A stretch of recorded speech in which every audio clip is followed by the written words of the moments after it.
We did not survive because we were overlooked. No, we were specifically marked for slaughter without mercy.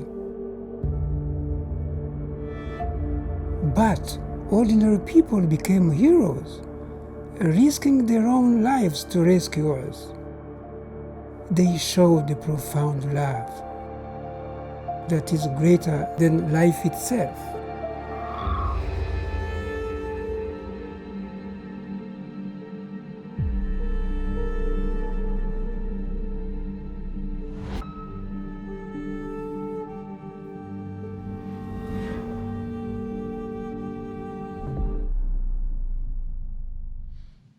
I'd like to extend a warm welcome to you to a Chronicle of Hope, revisiting the genocide against the Tutsi in Rwanda. My name is Joe Shabeta. I have the privilege of serving as the coordinator of the organizing committee for this extraordinary event. Not only do we have a very special group of participants, we also have a special audience. And so we would like to recognize the following guests among us. Mr. David Muganza. Where are you, David? Excellent, thank you. Mr. David Muganza, president of the Atlanta Rwandan community, along with other members of the community. We're deeply honored by your presence. We're humbled by your presence. We also have with us Miss Jennifer Reed. Where are you, Jennifer? Well, you're with us in spirit, or are you actually here? Okay, thank you. From the William Bremen Jewish Heritage Center. I want to thank you very much for being here and representing your eminently important institution for learning and for remembering. We're pleased to have one of our program sponsors, Professor Lorenz Reibling in the front, and his wife, Laura. And we want to thank you so much for your generosity and your vision. We welcome faculty and students from a number of academic institutions represented here at the Civil and Human Rights Center. Clayton State University, Emory University, Georgia Institute of Technology, Georgia State University, John Marshall Law School, Kennesaw State University, the Lovett School, and Morehouse College, and Spelman College. You're all represented here. We're very happy to have you. Your being here tonight, your personal interest in this is the key. The two foundations that sponsored this event passionately believe in the educational value of the profound moral lessons of history. Not only you educators and students, but all of us here tonight will encounter some event in history that is virtually impossible to fully understand or fully comprehend in all its madness and horror. But we must probe, we must learn and internalize those lessons, if those lessons are going to make a difference. You need to feel it for it to make a difference. Tonight, we will revisit some of the darkest days in all of human history. The murderous, mindless genocide against the Tutsi in Rwanda. When you think of it, it's been 25 years. It's a long time ago. But yet the cries of terror and desperation still permeate the air, still affect us. Did you feel the twinge when you read the exhibits? 25 years later, you still feel it. But tonight, we will see that there is yet reason for hope. And where does it start? here and figuratively here.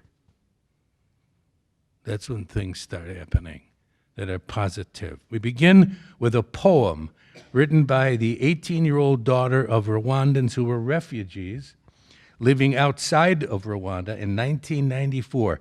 It is called My Brother's Keeper. Now, when you hear My Brother's Keeper, I know what many of you are thinking of. You may recognize the phrase from the account in the first book of the Bible, Genesis, quoted from the Hebrew Bible, the Tanakh, specifically from the Torah, Genesis. And here's how it reads. Listen. And Cain spoke to Abel his brother. And it came to pass when they were in the field that Cain rose up against Abel, his brother, and he slew him. And the Lord said to Cain, "Where is Abel, your brother?" And he said, I do not know. Am I my brother's keeper? Now, Zephaniah and Charlene Rutaganigra are the son and daughter of genocide survivors, Charles and Angelique Rutaganira. Zephaniah and Charlene will read their poem, My Brother's Keeper. Please.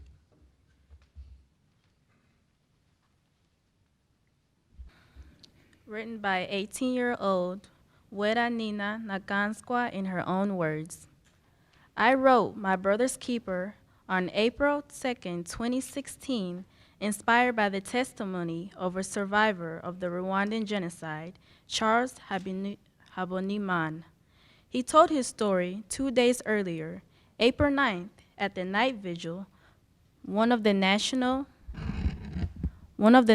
events held to mark the 22nd commemoration of the 1994 genocide against Tutsi. As I listened to his tragic story, and the words "never again" being repeated, I thought about how my parents once lived as refugees as a result of the 1959 Civil War, and how, many years later, the same reasons that kept them from being in their country led to the 1994 genocide against Tutsi. How could anyone now be so sure about never again? It was then that I realized the importance of remembering and honoring those who lost their lives in the genocide. And it was then that I wrote this, My Brother's Keeper, Remembering the Rwandan Genocide.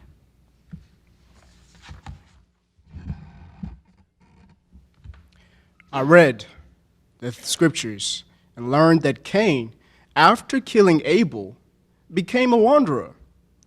Did he lurk through our hills sometime in April? Did he walk through the rain, swinging from man to man, bidding farewell yet again? His brother Abel?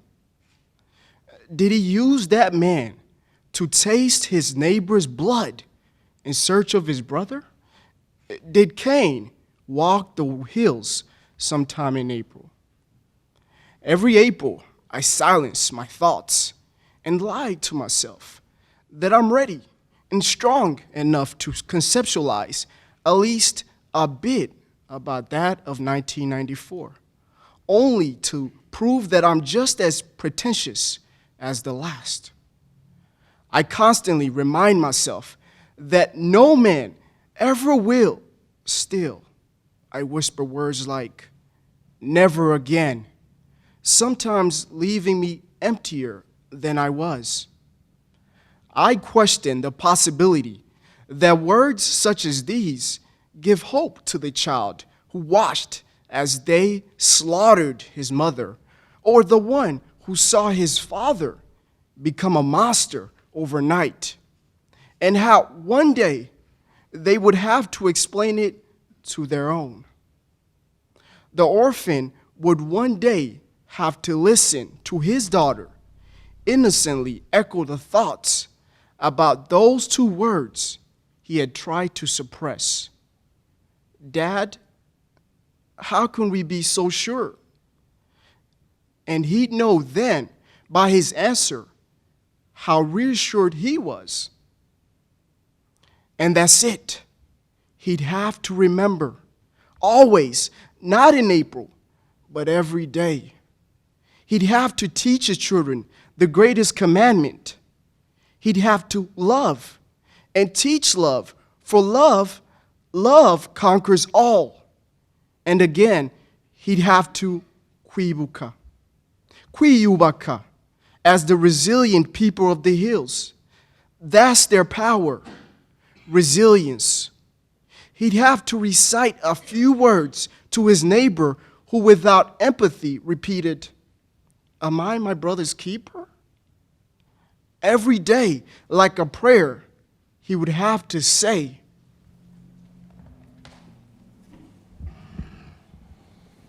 Celui qui appelle d'admettre ses craintes. Et celui qui ne pourra pas remonter, on trouve la liberté dans la confiance et la liberté dans la reconnaissance. and waiting for his response, he'd still have to forgive. His child will grow to be as I, born after the atrocities, but every day still remember. And in remembering, honor. Honor the lives lost. Honor the men and women who tirelessly fought and still fight to see those words become a way of life. She'd have to be one of those honorable men, and she'd have to engrave the words in her heart along with, "I am my brother's keeper."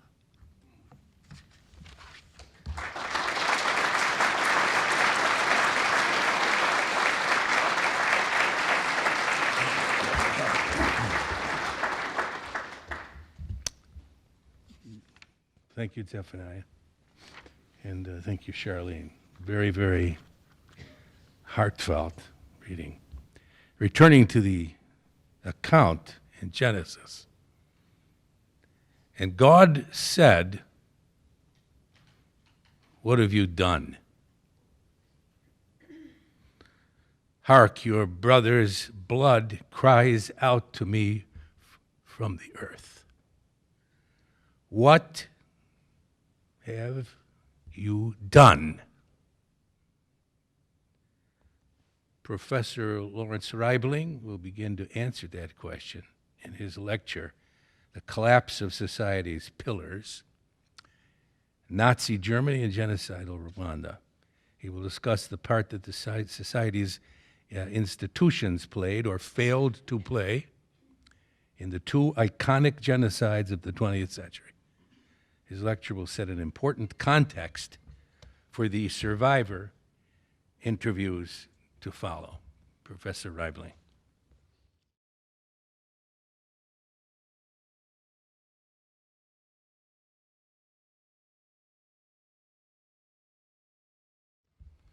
This poem is certainly a very difficult act to follow.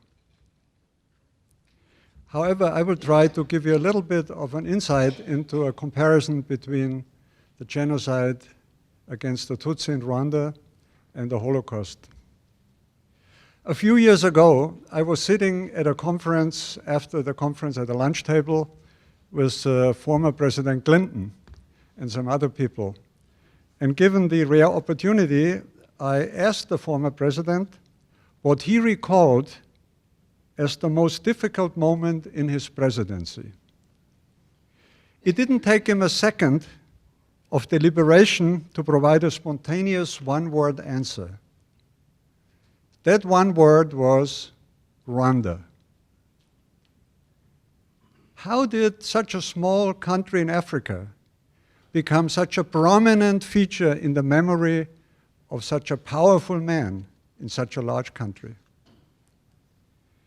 As many of you, I had previously heard about the genocide in Rwanda and certainly was deeply moved by the heartbreaking news reports. However, my focus shifted from mere emotion to a more scholarly approach of a comparative analysis with the Holocaust. The idea of comparing genocides makes all of us uneasy. So let me be clear that my purpose is not to compare suffering, which for any case of genocide is unspeakable and incomprehensible. Rather, comparisons can tell us how and why society failed millions of victims.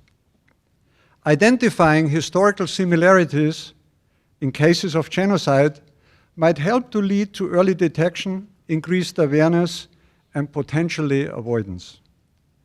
Such an analysis can also be a tool to counter the arguments of genocide deniers. When comparing the Holocaust of European Jews to the genocide against the Tutsi in Rwanda, the first and most obvious similarity is virtually the unimaginable number of victims. As we all know, there are plenty of people who question or even deny the Holocaust, often pointing to the simple fact of its sheer magnitude. They say, how can 6 million people be killed in less than 12 years of the Nazi regime or 6 years of World War II? How is that possible? Nazi mass murder was carried out with a highly complex and technical machinery, very sophisticated, including poison gas and machine guns, and a network of thousands of camps, labor camps, working people to death. Still, 6 million Jewish victims plus millions of others seems incomprehensible. So say deniers, it is incredible, it is not believable. The genocide in Rwanda against the Tutsi puts an end to this argument forever. Could anyone have imagined the slaughter of almost 800,000 Tutsi in a matter of a few weeks? And that without the application of technology, of mechanized killing machines or poison gas. The international law specialist John Quigley has called Rwanda probably the most concentrated mass killing ever seen.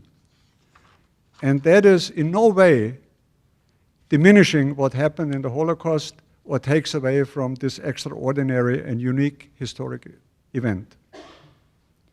So in a way, the Rwandan genocide is absolute proof of the unimaginable capacity of and for evil, if unleashed in an environment free of moral leadership. Hence, the first lesson to learn from comparing the Holocaust to the genocide against the Tutsi is the sobering fact that genocides do not require industrial technology, complex organization, and not even vast military participation to extinguish the lives of hundreds of thousands of innocent victims. A second major point of comparison between the Holocaust and the Rwandan genocide against the Tutsi is that state authorities alone did not perpetrate the genocide. Such horrendous events were only made possible by the general failure of individual citizens to live up to the most basic level of human ethical behavior. We detect a frightening similarity in the cooperation of large numbers of the general population, both in the Holocaust as well as in the Rwandan genocide against the Tutsi. It is true that in Nazi Germany, most Germans did not personally participate in the slaughter of Jews. But the argument that they didn't know about it or didn't approve of it is certainly more than frivolous. How could one not notice the mass arrests and disappearance of hundreds of thousands of men, women, and children? Who helped to gather the lists of Jews but their neighbors, their colleagues, their priests, their pastors? Who rounded up the Jews and loaded them into cattle cars? Who scheduled the trains that crisscrossed the country laden with human stock and time and again returned empty from the east? Who were those respectable manufacturers who reaped large profits from poison gas and crematory ovens? In Rwanda, by contrast, a greater proportion of the civilian Hutu population was directly involved in genocidal acts. According to historian René Lemarchand, for the first time in history, a state, in this case Rwanda, succeeded in transforming the mass of its population into murderers. In 1993, Rwanda imported about 581,000 machetes, one for each third Hutu male. The burgomasters or mayors mobilized the people. Neighbors, teachers, doctors, and pastors betrayed their Tutsi acquaintances. Ordinary citizens without machete in hand often manned the barriers, conducted house searches, looted and burned Tutsi property, and guarded captured Tutsi until the killing squads arrived. Killer and victim often knew each other. The Human Rights Watch report, Leave None to Tell the Story, quotes one witness: "Not everyone was armed with weapons, but everyone was armed with hate, ready to trip up a Tutsi who was passing, to slap in passing the miserable person who was running, out of breath, out of strength, who exhausted fell to the ground. Scarcely was he down when the blows fell with twice the force. Children made a game of it all, following their older brothers in running after the Tutsi, throwing stones at them and laughing at each Tutsi who was caught." Not dissimilar to what happened to some of the Jews during the Holocaust. And especially horrifying and heartbreaking, hundreds of thousands of Tutsi women and girls were raped, infecting many of them with AIDS, HIV, and creating a generation of children from the sexual atrocities, sometimes by perpetrators who had murdered the rape victims' own husbands. One female genocide survivor said, "Rape was the greatest weapon because the people that were killed died, but those who were raped, we lived the consequences, and then we pass on those consequences to the next generation." Can one perceive a more twisted perversion of the exercise of power over life and death? So our second point of similarity is the deadly cooperation between the state and ordinary citizens in perpetrating genocide.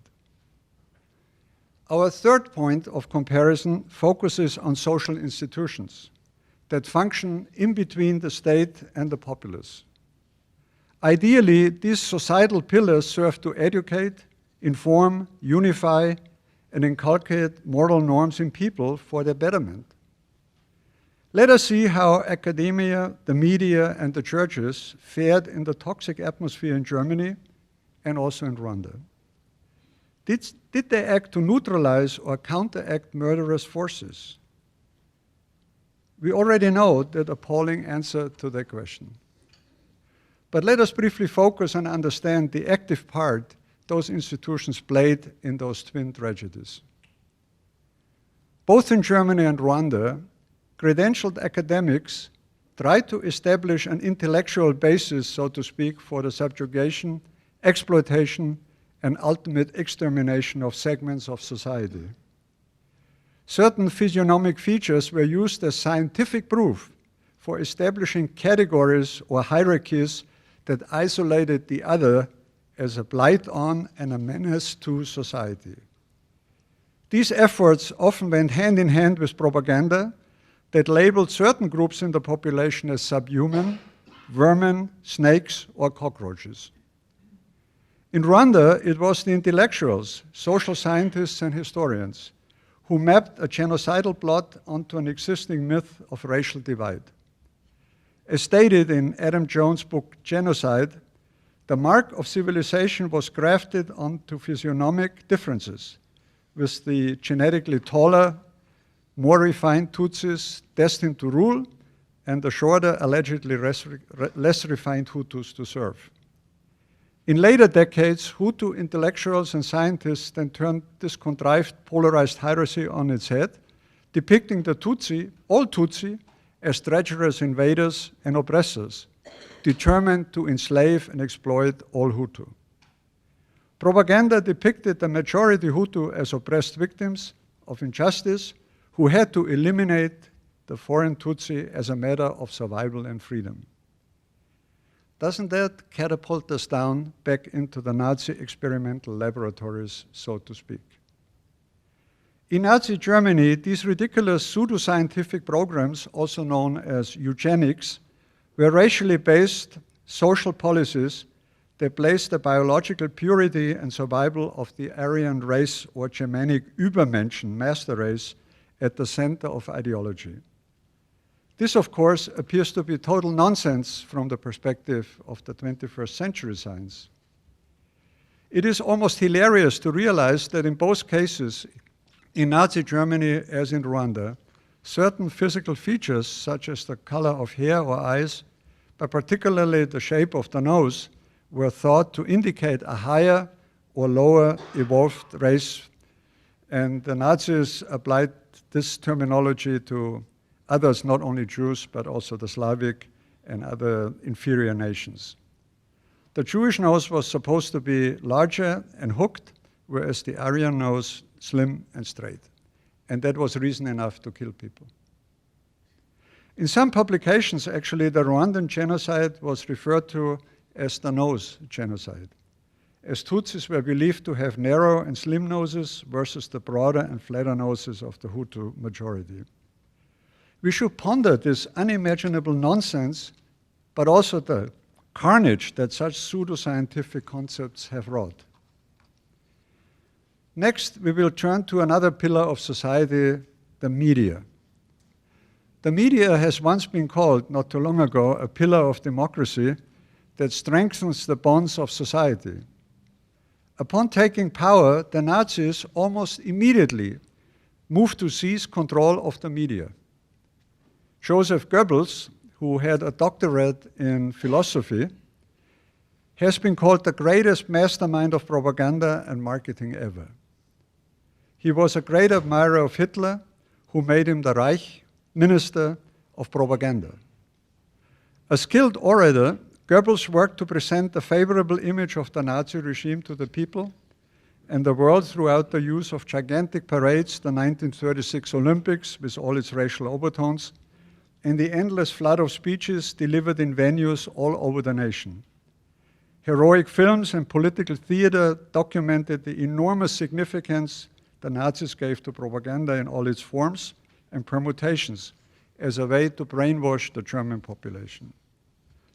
In my research about similarities between the German and Rwandan propaganda efforts, I found numerous parallels, too many to discuss, but one struck me as particularly significant.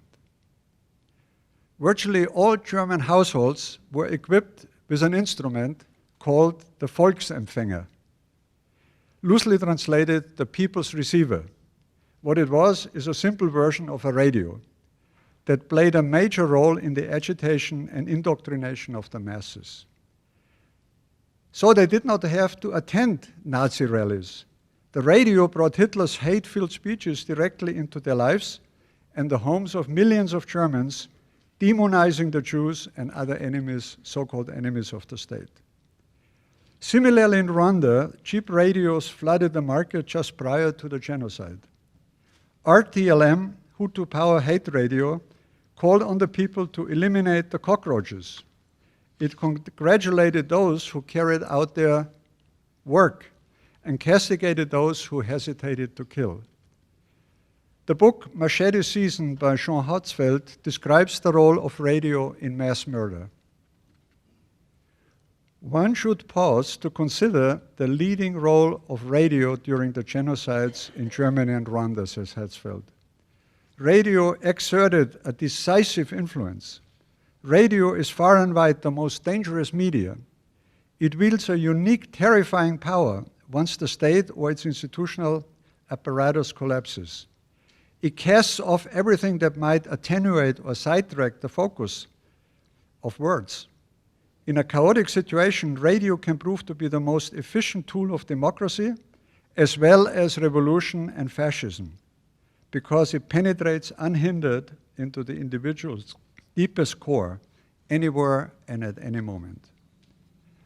This brings us to the third and last pillar of society, the one that should have held the key to moral resistance to genocide.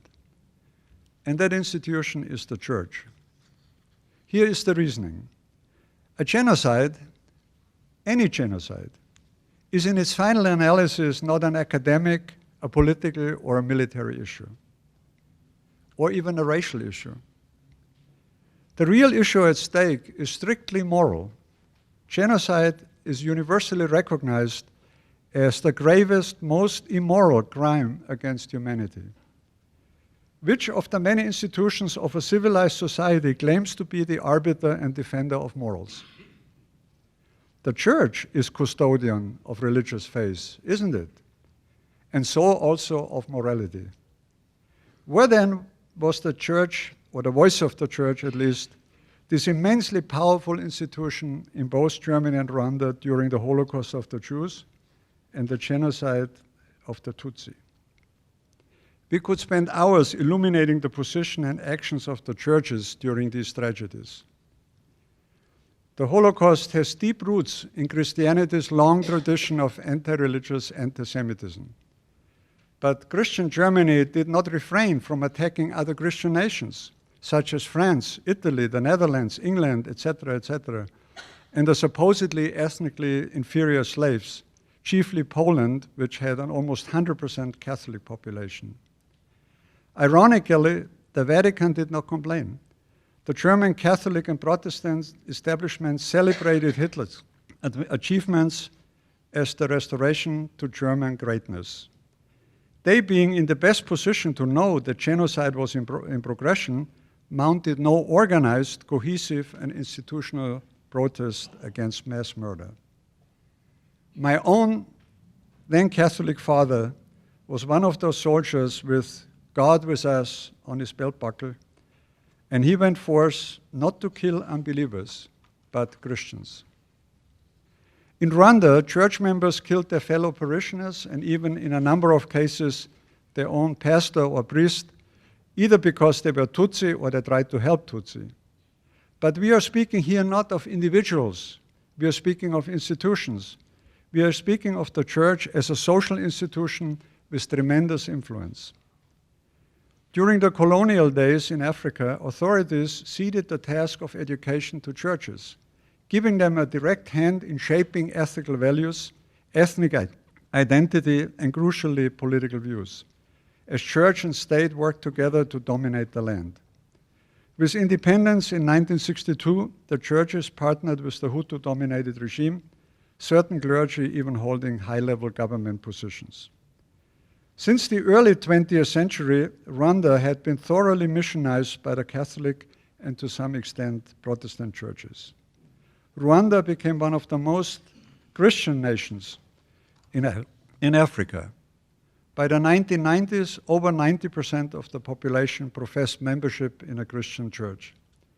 However, Rwanda's tragic history has shown that rather than helping the members to reflect the Christian values of love and peace, as already mentioned, the churches with their political ties and deep influence in Rwandan society came to reflect all the enmities and divisions of society. In 1990, John Paul II made a papal visit to Rwanda, which was then aflame with ethnic violence. A young man approached the Pope and asked, "Holiness, do you know that racism that rages in Rwanda is also in the bosom of the church?" 25 years ago, the racist rage exploded in a mad frenzy that left over 70% of Rwanda's 1 million Tutsi dead and resulted in thousands and thousands of anguished Tutsi survivors, some of them here this evening. In these very painful words, dear friends, you have allowed me to revisit the genocide against the Tutsi from the perspective of a concerned but fundamentally detached scholar who, like most of you, cannot possibly grasp on any level of what our fellow humans went through, including several in our audience tonight and the 4 genocide survivors we will hear from now. The theme of our meeting tonight includes the words, "A Chronicle of Hope." In the wake of such utterly devastating loss, such massive failure of fundamental human values, how can we dare to speak of hope? Precisely because we have such survivors among us.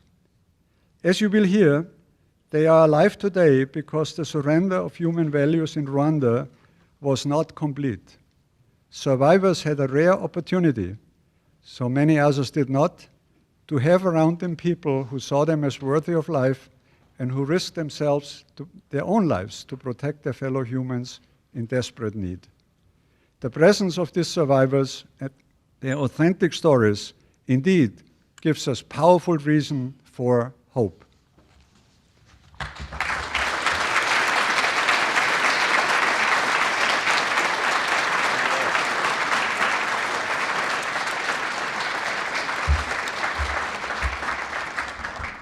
Thank you, for Professor Reibling.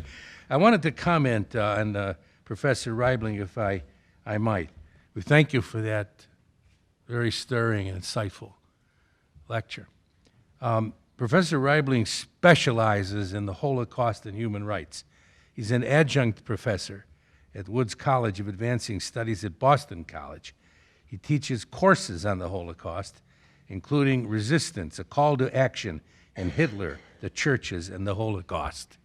So you're eminently qualified to speak to us on that subject.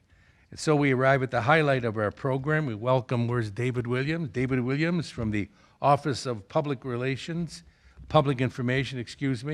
of Jehovah's Witnesses. Mr. Williams is the head of a research team that is interviewing genocide survivors to understand their views of faith and forgiveness. He will begin with an interview of Professor Seminega, followed by a conversation with 4 of the genocide survivors. They were there, and they're with us tonight.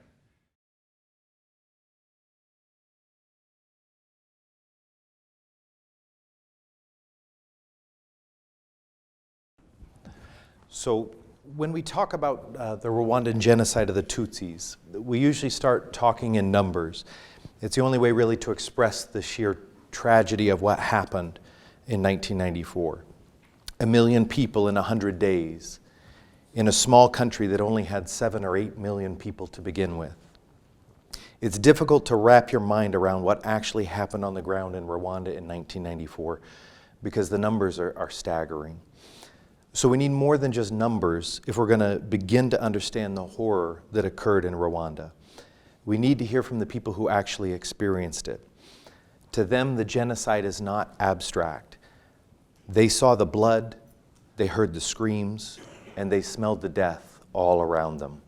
They felt the fear viscerally every single day, as at any moment their life could be snuffed out. And so tonight we are honored to have with us Professor Tharcisse Seminega and his wife Chantal, and Charles and Angelique Rutaganira, who will be joining us shortly. They're survivors of the 1994 genocide of the Tutsis. The Seminegas traveled from Gatineau, Canada to be with us here tonight, and the Rutaganiras drove 4 hours from Tennessee to come over here and to share their story with us. I want to start by getting a little bit of background information about Rwanda. Many in our audience are not Rwandans, and so if you could tell us first a little bit about your family history and background. Well, my name is Tharcisse Seminega, and I was born to a Tutsi family in Rwanda, and in a village called Kabirizi, which is in the eastern part of the country. Well, you may ask, what does mean Seminega? Well, my name doesn't tell anything about my ancestry because, to give you an example, we were 9 children in my family, but none of us had the same name. Because in Rwanda, when you were born, you are given a name according to the circumstances of your birth.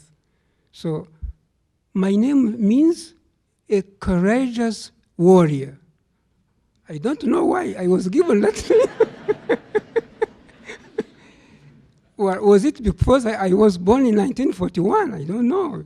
During World War II, I don't know. Well. And Tharcisse, your father had or your grandfather was a hill chief and he cared for cows. Yeah. Can you explain the significance of your grandfather caring for cows? Yeah, that was important because, as I mentioned, I was born to a Tutsi family, and the Tutsis in Rwanda were cattle herders or cattle tenders. So, and the cows were a very important symbol of wealth. So, according to how many cows you had, so you were considered as a rich man. Now, Hutus were basically farmers, but some Hutus could even be called Tutsis because they have acquired many cows. So being a Tutsi or being a Hutu was not really a racial thing, but it was rather a social thing. And you had mentioned before how the church had also added to that friction. Oh yeah, now when the colonial power came in, the church also came because the colonial power came together with the Christian churches like the Catholics and the Protestants. When the church came in, so they came with the colonial power, and they supported the colonial power, and they enforced this idea that the Tutsis were superior. So only Tutsis were allowed to become priests and nuns. Only Tutsis could go to schools. They even built special schools for Tutsis who would become rulers. Or So you talk about this dynamic of the colonial powers and the church is reinforcing that, and it creates this friction where for centuries there hadn't been friction between the groups. But to go back to the church, your family was a devout Catholic family. Were they divided up into Hutu churches and Tutsi churches at the time? No, there was nothing like that. So Hutu and Tutsis would go and worship in the same church. So there was no segregation? No segregation. So they would worship together and feel like one people. So they would organize parties together. They would organize weddings together. So they were like one people. So you were both, one of the things that you liked about each other, you were both very devout Catholics. You had studied for the priesthood and Chantal was a nun and gave that up to marry you. But shortly after you got married, you had another big change in your life. What was that? Oh, yeah. Shortly before I got married, as I said, I was teaching at the university, and I met a colleague who was a Hutu, and the colleague belonged to a community of Jehovah's Witnesses, but I was a Catholic by then. Then this colleague, I was attracted to him because he had refused because he belonged to that community. He has refused to accept positions in the government. He was a Hutu, so he had an opportunity to accept positions as a minister or another position in the government of the Hutu, and he refused that position. And he was even put in prison with his wife because he was one of Jehovah's Witnesses, and because he has refused to bear the president's badge and to buy the party membership. And that was amazing to me, and I couldn't understand.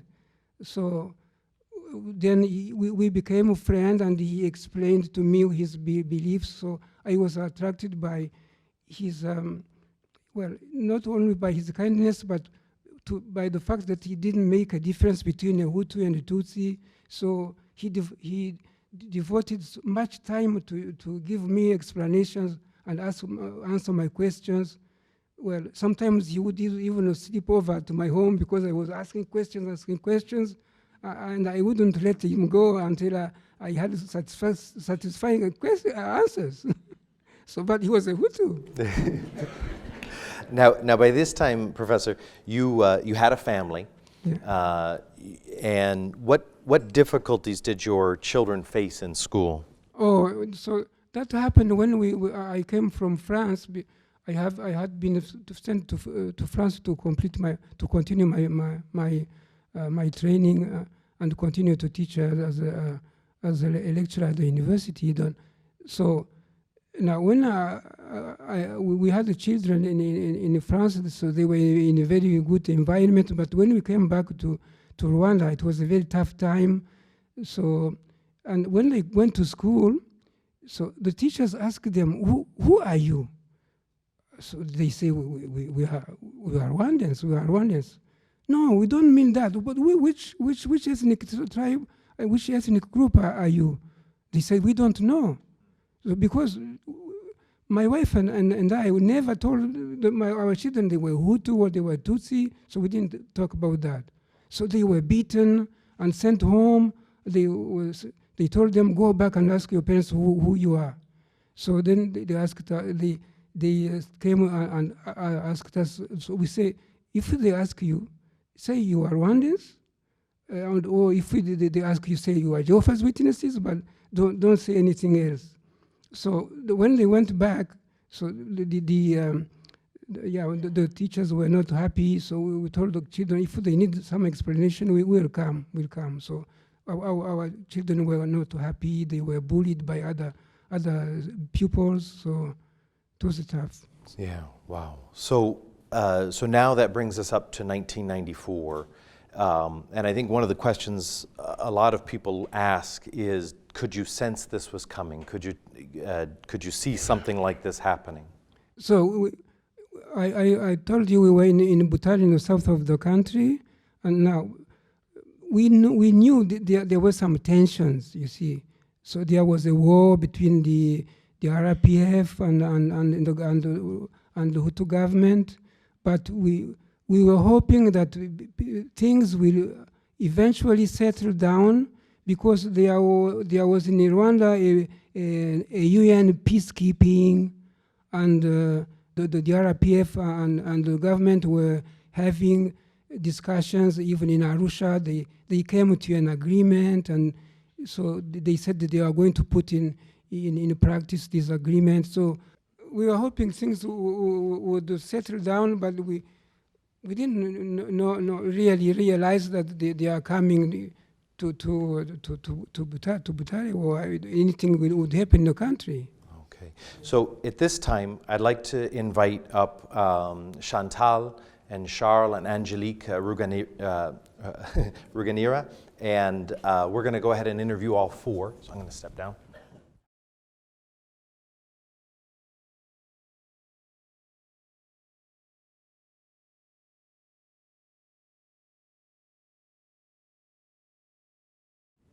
So as many of you know, the trigger of the genocide was the president's plane was shot down as it was coming in for a landing at Kigali Airport on the evening of April 6, 1994.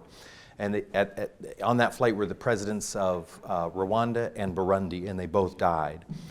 The genocide began in the capital in Kigali just a few hours after the plane crashed. Charles Ruganira was living in Kigali at the time and almost immediately faced danger. Angelique, his wife, was not yet married to Charles. She was living in Bugesera, which is south of Kigali. It's in the city, but it's south. And that area had a large Tutsi population. And the genocide was especially brutal there, with about 50,000 of the 59,000 Tutsi that lived there being killed. Chantal and Tharcisse and their 5 children lived in Butare, which is about 80 miles away from the capital. And it took about 2 weeks for the genocide to arrive in Butare.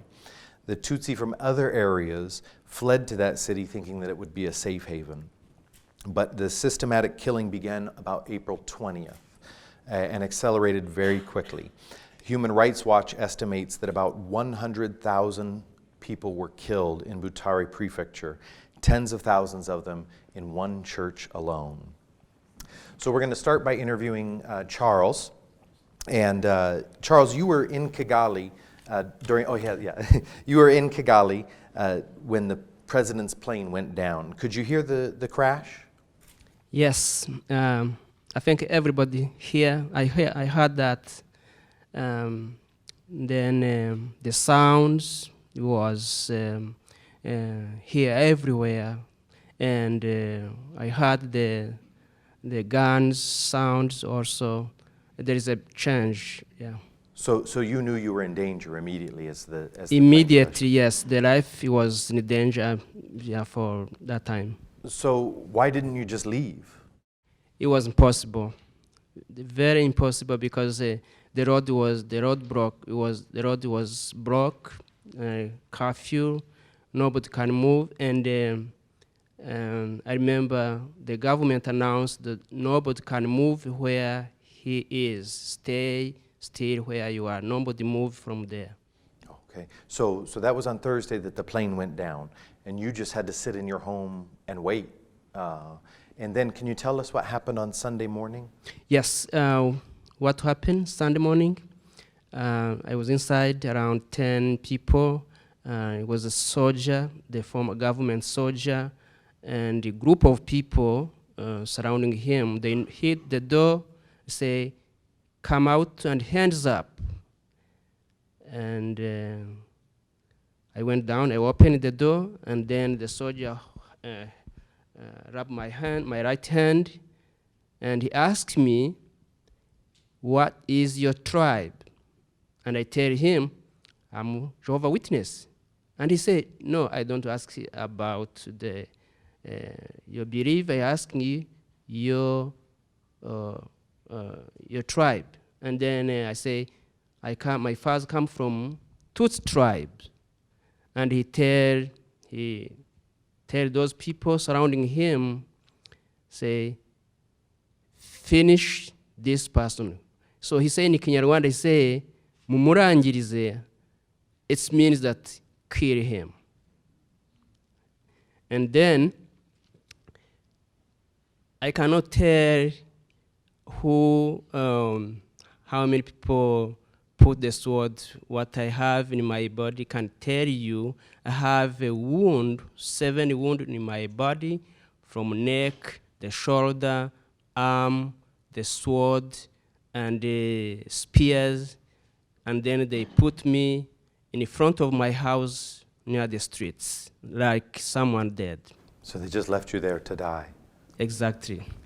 Now, this group of men that came to your door, these were your neighbors. You knew these men. I know. I knew them, neighbors, talk to people everyday life, but they change. When I came out and see some people, they change how they look, like it's more than animal. Just they need someone to eat someone, to kill someone. So these men who you had been friendly with, they come to your door, they cut you with machetes, and they leave you in the middle of the street to die. What happened after that? Yes, what happened from that time, they come back to bury me because To bury you? Yeah, to bury me because they know that I died. So they did for different people. So it was a time to me. They come to bury me, and then they come and stand close to me. One of them, in 4 people, I remember when I was lay down and he tried to sit. When I sit, and the one person he say, "Why they kill this one person as Jehovah's Witness?" And then other people, they didn't say anything. And then what I remember, I tell those people, I say, I have a wallet in my pocket. You can take it. And then, because that season was in April, it was rainy season. Rainy season. So the rain started to rain, I don't know why. So it started rain, too much rain immediately, suddenly, and people, they move from where they stand close to me, they go to my house and stay there, face where I am sitting in the rain. So they wait, they waiting, the rain keep raining, and then during rain, one of my community church Jehovah's Witness sent his son. He came during rain and he came and took me into his house. Now, what would have happened to him and his son if they had been caught carrying you? Interestingly, yeah, so, there is to sacrifice, because nobody can try to do good things to help someone who's supposed to be killed. So if you do, just you expose, so you're supposed to be killed, you and your family. So there is something I can learn, or everybody can learn from who listen that situation. Now, you had told me before that he helped you, stayed in his home for about a week. And what happened after that week in your part of Kigali? After 7 days. That time, the RPF, the army, they come because that area, the next day there was a fight for the RPF army and the former government fighting that area. Each army want to control that area for some reason. And then possibly the RPF take full control on that area. In 7 days they come, open each door to check maybe the people they are looking for. And then they check open each door, and each door they come to where I was. So the family, so many people during that time, they fled during fighting. They flee from that area, and the family take care of me. They didn't leave me. They say, "We will stay with you. We do not live alone. So anything happen, we'll be together." And then those RPF army come. When they come to knock the door, the men, the household come and say, "I am here." They ask him, "Why you did not free from here?" He said, "I have an injured person." He said, "Who is that? Show us." So they come inside, they look me, and he tell them what happened. And then he said, "Okay, we are going to leave, take you from here, take another area from here." Wow. Okay. Thank you so much, Charles. That was it's dramatic what you had gone through. We're going to turn our attention now to your wife, Angelique. Now, Angelique, you were in an area that was predominantly Tutsi in Bugesera. How were you able to get out of Bugesera? After 1 week genocide start, they come in my area because there was area of many Tutsi. They have to bring many soldiers and the Interahamwe to come that area. So many people, they was in churches. They trust that if they go to churches, maybe they're gonna survive. So when they coming, they start to that churches to kill people. So it was like 10 minutes in where I was. We hear sound of people, and young one, they was running. Some people, they have an injury. So we run from that area. We go to another area by the river. The river? Mm-hmm, they call it Chitarama. Okay, so you escaped to Gitarama, mm-hmm. Okay, by the river, so that you were able to slip away from the soldiers. So, so where did you go from Bugesera? Where did you hide? From Bugesera, I go to Chitarama by river. We take the boat to go there. And you hid in a school, is that right? You're in a school campus? Yeah, when we get there, Chitarama, we was staying in campus school. There was many people there, like 1,000 people. There was in that area, Tutsi people. Yeah. Like 1,000 people hiding yes. on that school campus. Mm-hmm. And what happened when the soldiers arrived? So we lived there like 3 weeks. I remember in April 29. So they coming that area. So they killed the people whole day until the night. So when they come night, they was so tired, but the room I was there, so they was not coming there yet. So you were hiding in a classroom, right? Yes, yes. And you could see outside what was happening outside. Yeah, we was standing and waiting and look outside how was kill people. You see people fall down, everybody waiting is me next. So you could hear them too. Yeah. So you were hiding in this classroom, you're huddled together, basically waiting for them to get to you. And you said that the soldiers got so tired because they had killed people all day, and they decided to rest. How did you Yes. get away? So that night, we talk about that room. We was like a friend together. So we say, let's move that area to go. Maybe we can get somebody hide us.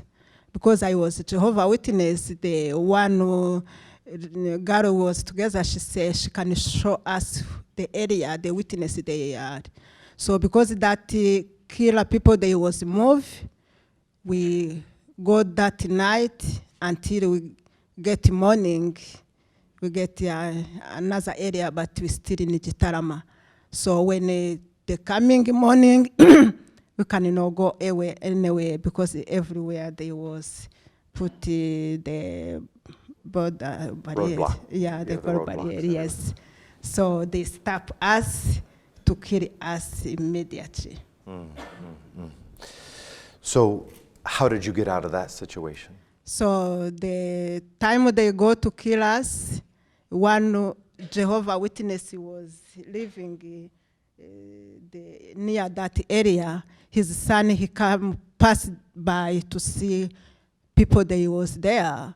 So everybody was looking at us how, 1 month you don't take shower, no eat, you from to dead people. So everybody would say, where these people come from? So the boy, when he saw us, they tell us to say something. Just we say we are not Tutsi, we are Jehovah's Witness, we are not in politics. So please don't call us, no kill us. So the boy, he learned to tell his family that, they are witnesses, they go to kill them. So we was sitting down like 20 people together. So when that time, that family, they coming, they talk to them. So that man, he was kind of rich. People, they need money, they give them money. So they let us to go that time. So when they let us to go, some witness, they will go in the front of us. They was tell sign language to say, pass this way, do this, because they was dangerous. So they keep some in the Kingdom Hall was nearby. So as one, they killed them that time. Wow. So yeah. So you were able to survive with the community of Jehovah's Witnesses there. They would move you around in the different places. Yeah, I stayed there. I stayed to that family, but they was know that I'm there. So they was moving me maybe tonight to go this house, another one to go another one, until the time they feel comfortable. It's not comfortable until the RPF come that time. Yeah. Wow. Okay. I want to thank both Charles and Angelique for your story. That is incredible.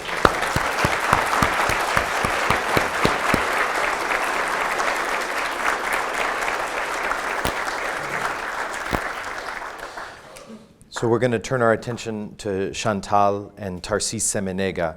Again, they were in Butare, 80 miles away, and the situation was brutal in Butare. So they had to be hidden for 75 days. They moved 9 different times over those 75 days. They spent weeks in a goat hut, in a little house built for goats.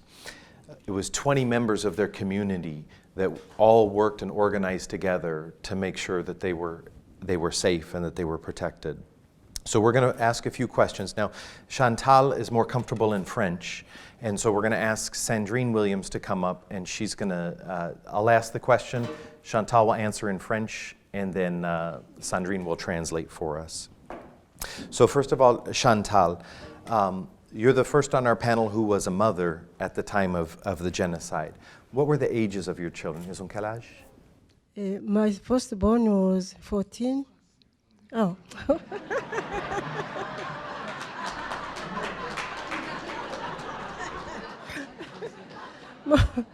Je m'excuse. Notre fille aînée avait 14 ans, le deuxième avait 12 ans, l'autre avait 11 ans, et 9 ans et 7 ans. Okay, the oldest is the 14, and 12, 11, and 9, right? And down And to 7, Yeah. the little one. Yes, So- oui. 5 children between the ages of 7 and 14 that they had to hide with them for 75 days. They had to protect them. Chantal, can you explain what was it like trying to protect your children? Tu sais, David, si j'étais kangourou, j'allais cacher mes enfants comme des kangourous, mettre dans mon ventre. Mais je ne pouvais pas parce que partout, il y avait des barrières. On a même essayé d'aller au Burundi, mais nous n'avons pas pu parce qu'il y avait des barrières partout. So if I had been a mother kangaroo, I would have put my babies in my pocket, but I couldn't do that. And I wanted to hide somewhere, couldn't go anywhere. It was roadblock everywhere. Very good. And Chantal, your children, they're very young. Did they understand what was happening? Non, je ne pense pas parce que bien qu'on disait toujours nos enfants que nous sommes Rwandais, mais ils étaient trop jeunes pour comprendre la différence entre les Hutus et les Tutsis et pourquoi, justement, ils nous demandaient toujours pourquoi est-ce qu'on veut nous tuer? Qu'est-ce que nous avons fait? Qu'est-ce que les Tutsis ont fait? They didn't fully understand really what was happening. They were just asking questions like, who are the Tutsi? Who are the Hutu? What they have done? What we have done? It's, as Tharcisse had mentioned before, your children, even in school, didn't even know how to answer the question. So they were completely perplexed about what was happening. That's incredible. A question for Tharcisse. Now, you were a professor at a university. There were other professors at a university, and we have professors here tonight. So didn't the other professors, your colleagues, offer you any help? No, not at all. As Professor Reibling mentioned, so even intellectuals were involved in promoting or inciting people to commit genocide. And that was the case at the university. So, earlier I mentioned that before genocide we were getting along quite well. They came to my wedding, they gave gifts. But when genocide began, after the shooting of the presidential plane, all of them became enemies. So they couldn't even talk to me. So now, can you imagine that one of my colleagues who was teaching with me at the Faculty of Science, so was the one who led the military to my home to kill me. But when he came to my home, I had just left my home 20 minutes ago. So, this is a real story because when I left my home, my workers and my domestic workers were still there, and they reported the fact that he came with the military in a pickup to kill us. Okay. I have one more question for Chantal.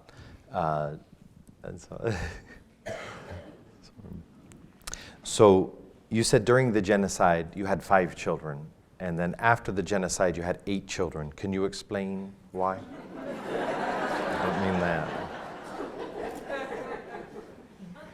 Oui, nous avions donc 5 enfants, mais après le génocide, nous avons adopté 3 autres. J'avais ma nièce parce que ses parents, mon frère, ma belle-sœur, ils étaient morts. Et puis, Tharcisse avait une nièce et puis un neveu. Nous les avons adoptés. Ils n'avaient pas d'autre famille que nous. Donc, ils étaient avec nous. Maintenant, ils ont grandi, ils sont mariés. So they had 5 children, their own. They adopted 3 of them.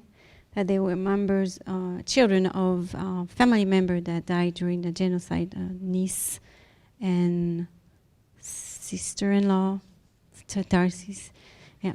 And I think that's one of the things we talk about, all these people that died, but there were so many children too that were left without parents. And so the story of Tharcisse and Chantal is common, that if you survived, you adopted children too, because there were so many orphans that had come out of this as well. So the situation was just horrible, and it continues to be. So I have just a couple more questions for Tharcisse. We had said before, 75 days you had to change places 9 times. What was that like, moving around? It was really challenging. So imagine you have to hide a family of 7. So you can't move as a group of 7. If you move as a group of 7 and you get in danger, you are killed altogether. So the strategy was to move in small groups. So I would move with 2 children or 3, and Chantal would move with 2. Now we had to hide in different places. Now I remember some facts which are very, very tough. Now, the first month of our hiding, we hid in a small goat hut. So it was a mud goat shack with a straw roof, with no windows, just a small door. So we lived in the dark for 1 month. So we couldn't wash. We couldn't wash our body. So and we just had one meal a day, and the meal was just a boiled sorghum meal, and once a day. Now imagine 7 people in one small room with a single bed. So we couldn't sleep 7 on a single bed. So Chantal and the children would sleep across the bed, and I would sleep on the ground on banana leaves, dry banana leaves. And now imagine when you feel like easing nature, what are you going to do?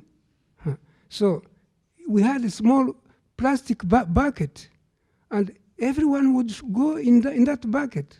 So dad and mom and the children. And now imagine the scent. Yeah. And well, imagine also all of us had lice in our hair, lice in our clothes. So, and we have to live with that for a month. So how do you feel? You feel like rotten. So you lose self-esteem. So you don't feel like a human. It strips you of your humanity, and that's what genocide does. Yeah. Now, maybe in the second hiding place, which was the last one, we had to live in an underground room. Now this time we were not 7, we were 10, because in that underground room we found other 3 witnesses hiding there, and so the room was so small that we couldn't sleep. So we kept standing or just sitting and stretching our legs. And when a child wanted to sleep, all of us had to keep standing as long as we could. Yeah. So again, for the natural needs, we did the same thing as I told before. Yeah. Professor, one last question.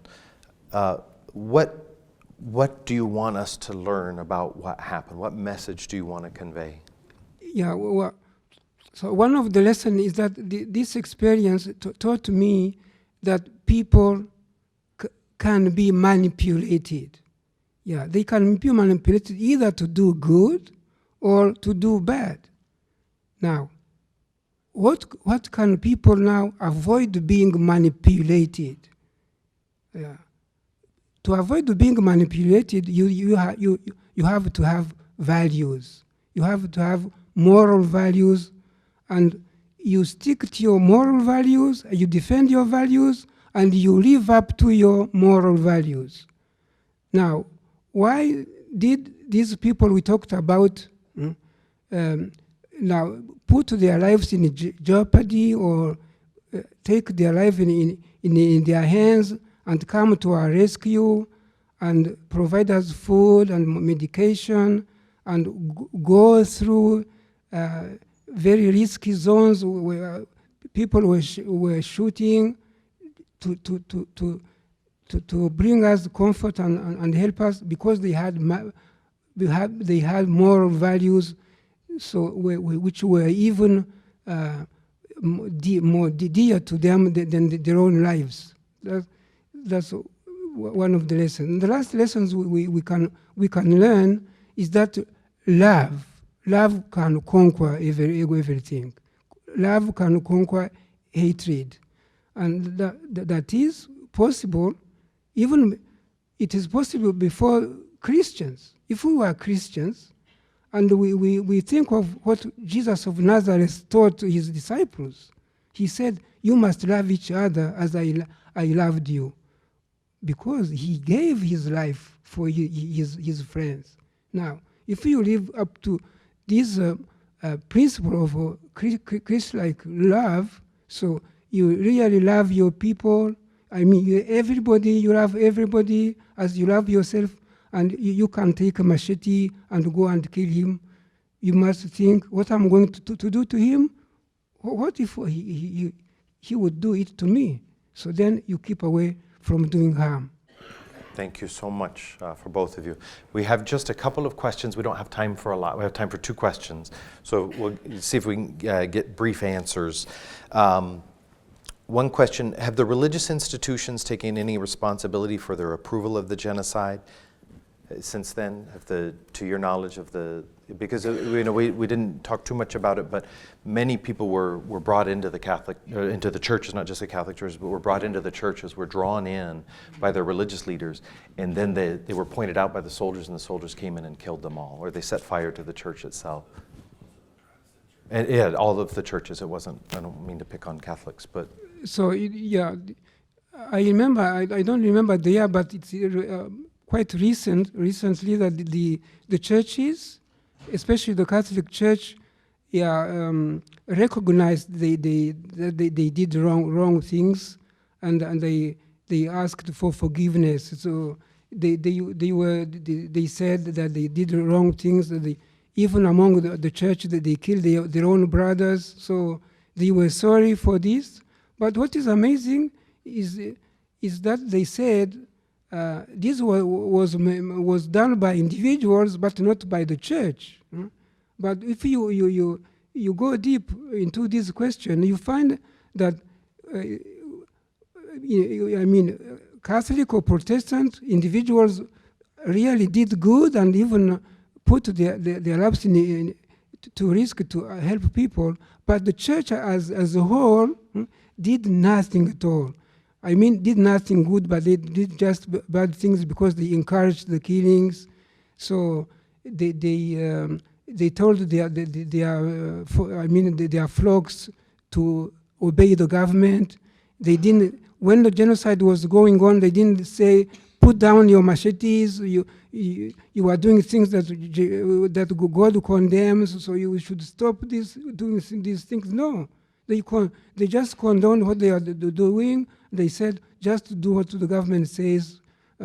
Some pastors even said, kill those people because God gave them away. Yeah, God gave them away to be killed. So you don't feel guilty. So I can only just ask one other question. It's something, unfortunately, we haven't had time to comment on, but is very, very important. And maybe, Angelique, if you could give us a brief answer. One of the audience members asked, could you comment on the violence against the Tutsi women that happened in Kigali? And it's a difficult subject, so I don't know if you want to comment on what was happening to the Tutsi women. Yes, when they come to kill the families, if you are a woman, it's the same, but if you pregnant, sometimes they can put you in a side that let me pass it and see how kids of Tutsi, they look like. Yeah, so they can kill you by opening your stomach cut and they take off that baby and see how the baby Tutsi or women of Tutsi have a baby in the stomach. So they was kill them, use the bad things, and some they do rape, yeah, they was rape them, yeah. After rape them, they kill them.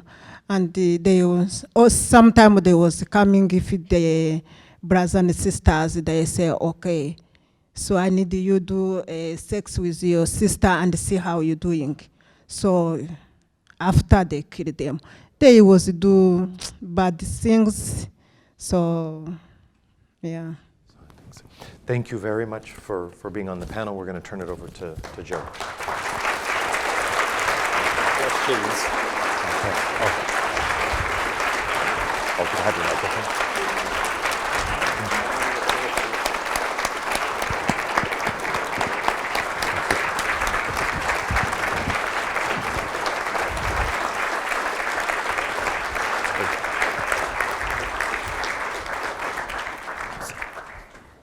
Thank you. That's hard to talk about it, isn't it? Yeah.